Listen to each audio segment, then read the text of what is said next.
Hello and welcome to INFOWARS Nightly News on this February 23rd edition with me, your host, Paul Joseph Watson. And now to the news. Top story tonight, pasteurised milk 150 times more contaminated with blood, pus and faeces than fresh milk. This is from Mike Adams at naturalnews.com. The vaccine-pushing, disease scaremongering agency known as the CDC has put out a stunning piece of propaganda attacking fresh milk, that is raw milk, claiming it's, quote, 150 times more dangerous than pasteurized milk. This is all part of their anti-American agenda to crush food freedom and criminalize fundamental farming practices upon this very nation, upon which this very nation was founded. What the CDC won't dare to reveal to the public is the far more horrifying truth. Pasteurized dairy is produced in the dirtiest milk factories imaginable, where blood, pus, E. coli, and other truly dangerous pathogens are routinely bottled into milk containers and fed to consumers. That's the whole point of pasteurization, you see, to kill everything that might be alive in their ultra-dirty milk. The real purpose of pasteurization is not to simply, quote, make milk safe, as is claimed by the CDC, but rather to allow the dairy industry to operate dirty. It's so much easier to just cook the crap out of milk, yes, there's fecal matter in it, than to clean up their operations. Get it? And so the feds are up to their old tricks again with this demonization hit piece from the same CDC that told Americans to rush out and get their swine flu vaccines when, of course, the side effects from the vaccines actually turned out to be a bigger threat than the hyped, manufactured swine flu pandemic itself, again, which was completely blown out of all proportion by, you guessed it, the CDC, who were tied at the hip with the pharmaceutical companies that made vast amounts of money out of it. And of course, as Mike documents in his article, whereas farms that pasteurize their milk, which is the process of boiling it to get rid of all the bacteria, which includes all the good bacteria, they're some of the dirtiest places imaginable, because the raw milk farms where milk is not boiled to get all the crap and pus and blood and feces out of it, they're subject to so much regulation by the government, because in many countries raw milk is banned. In some US states it's banned, that they have to have far higher standards of hygiene to create raw unpasteurized milk. So they're actually, on average, a lot cleaner than the pasteurized milk dairy farms, which of course is documented in his article, not to mention all the videos of torturing cows and all the other horrible stuff that goes with it. And, you know, 50 years ago, everybody drank raw milk. Today, the hygiene in those farms is way higher because they're subject to stricter standards and regulations. And this is, again, one example of which you can reclaim your food freedom, stand up to the very machine whose existence relies on pushing sickness and disease so they can keep their partners in the pharmaceutical industry, you know, keep that slush fund going with the partnership with the CDC, which is what they do on a routine basis. So now, again, they're attacking raw milk because they're afraid of Americans reclaiming their food freedom. Fed sick IRS attack dog on anti-war activist Cindy Sheehan. The feds are attempting to silence anti-war activist Cindy Sheehan by suing her for what it says are back taxes she owes the government. In a federal filing in Sacramento, an IRS bureaucrat claimed that Sheehan had refused to provide financial information for the 2000 and 2006, 2005, 2006 tax years. On Tuesday, Cindy wrote on her blog that she learned of the government's case against her when a reporter told her about it at a cafe in Vassarville, California. Sheehan talked with the reporter on camera, but, quote, I did not tell him anything that I haven't been publicly and loudly saying since my son was killed in this bloody empire's illegal and immoral war in Iraq. I made a moral decision to refuse to fund the empire's crimes, tortures, and wars. I have not been hiding from anybody, and I'm fully accessible and easy to find, Sheehan writes. And of course, Sheehan is one of the few prominent leftists who railed against Bush during the height of the Iraq invasion and the aftermath, but is still vocal today in her admonition of Barack Obama, the so-called Nobel Peace Laureate. And the IRS, who Sheehan categorizes as a state-sponsored terrorist organization, you know, they left her alone during the Bush years when she was on the record as publicly withholding taxes as a protest against the wars. But now that the majority of the left has gone to sleep as Obama intensifies the invasions, occupations, and drone attacks, only now has the system decided to take on Sheehan. You know, presumably acting under the assumption that she won't be able to count on enjoying as much publicity as when she was at the height of her prominence during the Bush years. And we know that Obama has rapidly expanded the IRS. We know that he's now directing them to go against his political enemies, of which Sheehan has obviously become one, because unlike most leftists, she's remained vocally critical of the war as it continues under Obama in numerous different guises. Quote, "The feds have thrown down the gauntlet against someone who has absolutely not 1 ounce of fear of them. And when it's over, they'll know they'll have been in a fight," said Sheehan. Unvaccinated kids banned from Indiana school due to measles outbreak. Mass hysteria over a measles outbreak in Hamilton County, Indiana, has led county health officials to irrationally prohibit all unvaccinated children from attending 2 public schools.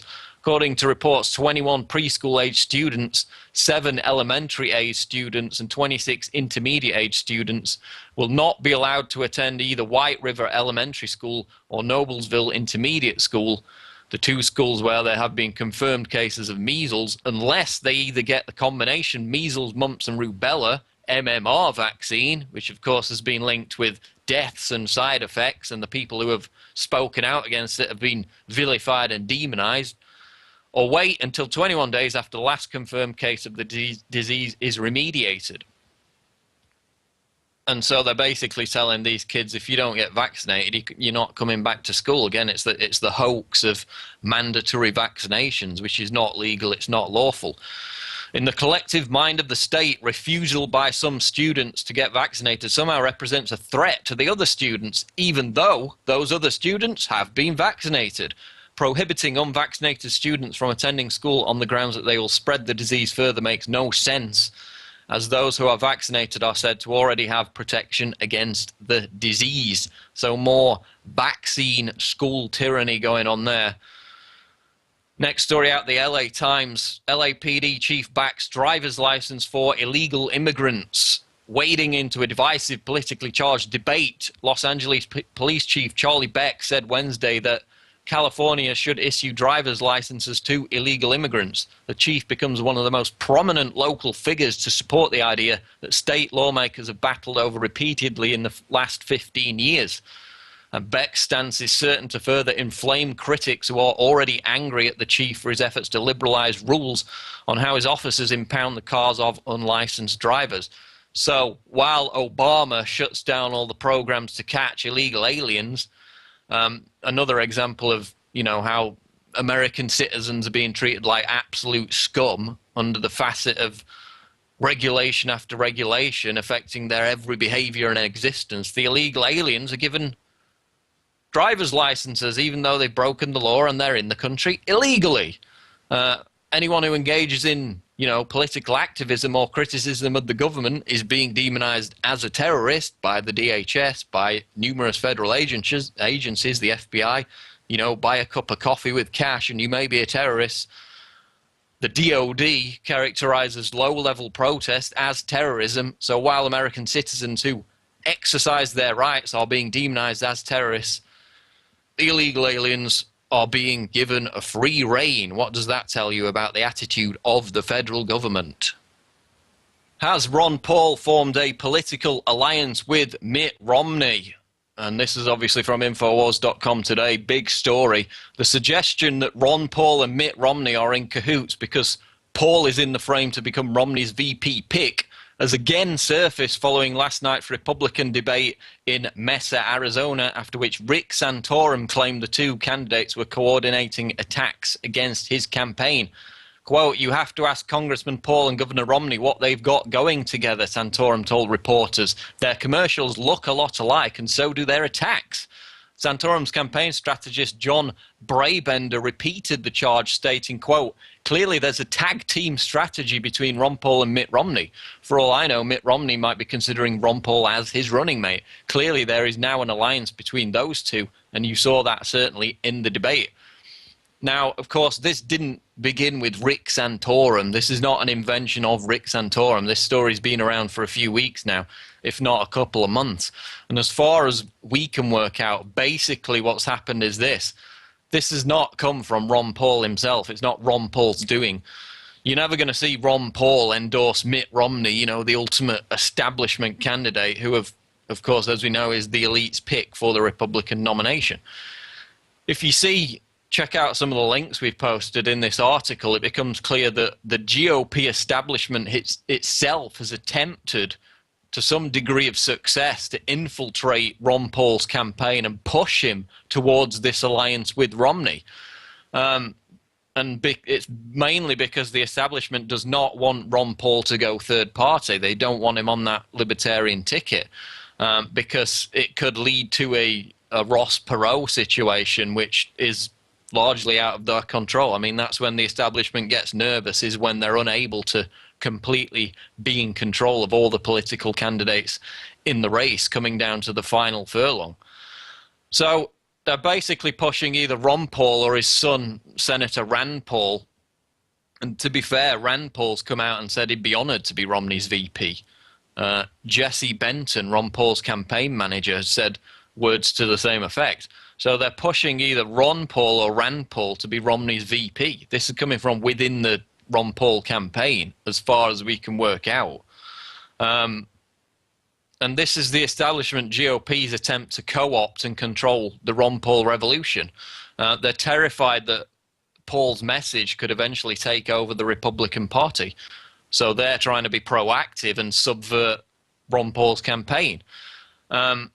And according to Justin Raimondo, whose article we've got linked up in ours, it's coming from this guy called Trygov Olson, who is one of these pro-interventionist regime change specialists, National Endowment of Democracy and all that, behind the colour revolutions, who now, bizarrely, given his pro-interventionist foreign policy ideas, is an advisor to the Paul campaign. So he's the one pushing Paul towards being, you know, having this alliance with Mitt Romney. Now, on the flip side, you could argue, you know, wouldn't it be fantastic for Ron or Rand Paul to be VP? They'd be one step away from the Oval Office. And you can certainly see it from that perspective, especially given the fact, as we've covered, that Ron Paul's basically being cheated out of primary wins and second place finishes in at least 3 states by the Republican establishment, as we covered yesterday. But what I know for a fact is this, amongst all this speculation about a Ron Paul-Mitt Romney alliance, most Ron Paul supporters absolutely hate the idea. And that's going off not just respondents to the article on our website, but the general sentiment across pro-Paul supporter websites. And you can bet that the establishment media is going to push this story, as they already are, because it certainly works to create divisions within the Ron Paul movement. But as Republican strategist Jack Berkman predicted last week, which we featured on INFOWARS.com, he said there would be a Paul on the Republican ticket. He was talking about a brokered convention. And so if that does indeed happen as a result of an alliance with Mitt Romney, the ultimate establishment candidate, you can bet your bottom dollar that a lot of people are not going to be happy about it, and it's going to cause a great degree of controversy amidst the Ron Paul movement. Now, Lou Rockwell, who of course is close to the Paul campaign, was on the Alex Jones show earlier today, and he had some interesting comments on this subject, so let's hear from him now. Is it good, instead of just losing and being cheated or whatever, to take a VP run from Mitt Romney and bring all those voters in, defeat Barack Obama, and now have Ron Paul with a bully pulpit to be able to at least inject some sanity? Well, 3 things come into play. I don't think Mitt Romney's going to do that, even though this is, the evidence shows, being discussed behind the scenes.